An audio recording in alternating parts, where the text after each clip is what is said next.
ലാൽ സലാം 2025 ഒരു മോഹൻലാൽ വർഷമായി മാറുകയാണ് പൂർണ്ണമായും. മോഹൻലാലിൻ്റെ പുറത്തിറങ്ങാൻ പോകുന്ന ചിത്രങ്ങളുടെ അപ്ഡേറ്റുകളാണ് ഇന്ന് പുറത്തു വന്നിരിക്കുന്നത്. പ്രത്യേകിച്ച് റിലീസ് തീയതികളോട് കൂടി തന്നെയാണ് വന്നിരിക്കുന്നത്. ചാനൽ ആദ്യമായിട്ടാണ് കാണുന്നതെങ്കിൽ ഒന്ന് സബ്സ്ക്രിപ്ഷൻ പരിഗണിക്കാം. ബറോസ് എന്ന ചിത്രം, മോഹൻലാൽ അഭിനയിക്കുന്ന ഈ ഒരു ചിത്രം 2024 ഡിസംബർ 25 ക്രിസ്തുമസ് റിലീസായിട്ട് എത്തുന്നു. നമുക്കറിയാം, ലാലേട്ടൻ്റെ ആദ്യ സംവിധാന സംരംഭം ഒരു 3Dയിൽ വരുന്ന ചിത്രമാണ്.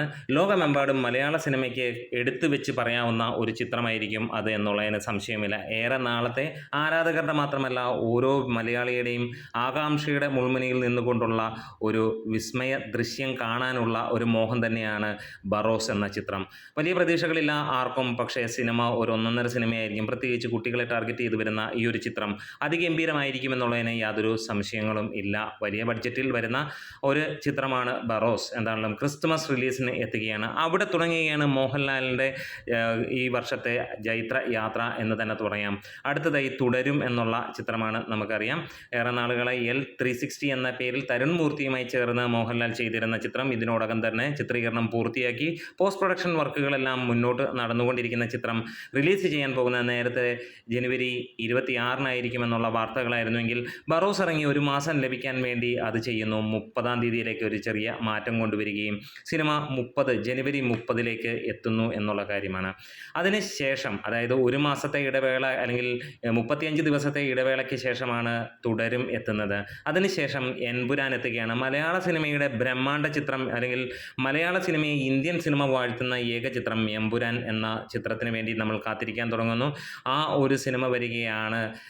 പ്രത്യേകിച്ച് ഒന്നും തന്നെ ആ ഒരു സിനിമയെക്കുറിച്ച് പറയേണ്ട കാര്യമില്ല. ഏറ്റവും വലിയ ബഡ്ജറ്റിൽ വരുന്ന ഏറ്റവും വലിയ താരങ്ങളെ നിർത്തിക്കൊണ്ട് ഏറ്റവും വലിയ കളക്ഷൻ റെക്കോർഡുകൾ തൂക്കാൻ പോകുന്ന ചിത്രം എമ്പുരാൻ മാർച്ച് 27 ഈദ് റിലീസായിട്ട് എത്തുകയാണ്. ഒരുപക്ഷെ കേരളത്തിലെ മുഴുവൻ തിയേറ്ററുകളിലും ഈ സിനിമ തന്നെയായിരിക്കും മാർച്ച് 27 നമ്മൾ കാണാൻ പോകുന്നത്. അടുത്തതായി ഓഗസ്റ്റിലാണ് മോഹൻലാലിൻ്റെ അടുത്ത ചിത്രം വരാൻ പോകുന്നത്. നമുക്ക് നോക്കിക്കഴിഞ്ഞാൽ അറിയാം, ആദ്യ പകുതി, ഒരു വർഷത്തിൻ്റെ ആദ്യ പകുതി മുഴുവൻ തന്നെ എടുക്കുന്ന ജനുവരി മുതൽ, അതായത് ഡിസംബർ അവസാനത്തിൽ നിന്ന് തുടങ്ങി ജനുവരി തൊട്ട് മാർച്ച് വരെ കണ്ടിന്യൂസ് സിനിമകളും. എമ്പുരാൻ എന്ന cinema March, April, May, June, July ആ ഒരു റേഞ്ചിൽ നിൽക്കാനുള്ള സിനിമയുണ്ട്. അതുകൊണ്ട് തന്നെ ഓഗസ്റ്റ് 28 ഹൃദയപൂർവ്വം എന്ന സിനിമ ഓണം റിലീസായിട്ട് എത്തുകയാണ്. സത്യൻ അന്തിക്കാടിൻ്റെ ഒപ്പം മോഹൻലാൽ എത്തുന്ന ലാലേട്ടൻ താടി വടിക്കുന്നു എന്നുള്ളത് തന്നെയാണ് ഇതിനകത്തിൽ ഏറ്റവും ഹൈലൈറ്റ്. കാരണം ഒരുപാട് പേർ കളിയാക്കുന്നുണ്ട്, താടി വടിച്ച് ഇനി ഒരിക്കലും അദ്ദേഹത്തിന് അഭിനയിക്കാൻ കഴിയില്ല എന്നുള്ളത്. ആ ഒരു കാര്യം ഇവിടെ മാറ്റുകയാണ്. ഹൃദയപൂർവ്വം എന്ന സിനിമയിൽ മോഹൻലാൽ വരുന്നത് ഒരു സാധാരണക്കാരനായിട്ടുള്ളതാണ്. വീണ്ടും തുടരും എന്ന സിനിമയ്ക്ക് ശേഷം വളരെ സാധാരണക്കാരനായ ഒരു വ്യക്തിയുടെ കഥ പറയുന്ന ഹൃദയപൂർവ്വം എത്തുമ്പോൾ തിയേറ്ററുകൾ പ്രകമ്പനം കൊള്ളിക്കാൻ അത് തന്നെ മതി എന്നുള്ള ഒരു കാര്യം നമുക്ക് ഉറപ്പിക്കാം.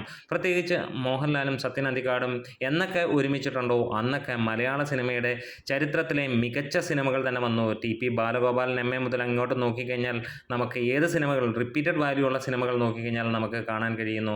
ഹൃദയപൂർവ്വം വീണ്ടും ഇറങ്ങുമ്പോൾ 28 ഓഗസ്റ്റ് 25 എത്തുകയാണ് വീണ്ടും ഇവർ തമ്മിലുള്ള പുതിയ ഒരു കൂട്ടുകെട്ട്. ഋഷഭ എന്ന സിനിമയാണ് നമ്മൾ കാത്തിരിക്കുന്ന പിന്നീടായിട്ടുള്ള ഒക്ടോബർ 16, 2025 ദീപാവലിയോടെ വരുന്നു എന്നുള്ളതാണ് ആശീർവാദ് സിനിമാസ് തന്നെ പുറത്ത് വിട്ടിരിക്കുന്ന ഈ ഒരു കാര്യം. ഇതുമാത്രമാണ് മലയാളമല്ലാത്ത ചിത്രം. ഇതിനിടയിൽ മമ്മൂട്ടിയും മോഹൻലാലും ഒരുമിച്ച് അഭിനയിക്കുന്ന MN മൂവിയും ഉണ്ട് എന്നുള്ള കാര്യം. അതായത് 2025 ഫുള്ളി പാക്ഡ് ആണ്. ഒരു മോഹൻലാൽ വർഷം, മലയാള സിനിമയുടെ മറ്റൊരു ചരിത്ര വർഷം എന്ന് തന്നെ നമുക്ക് ഉറപ്പിക്കാം. നമ്മുടെ വീഡിയോസ് ഇഷ്ടമായി സപ്പോർട്ട് ചെയ്യണം. ലാൽ സലാം.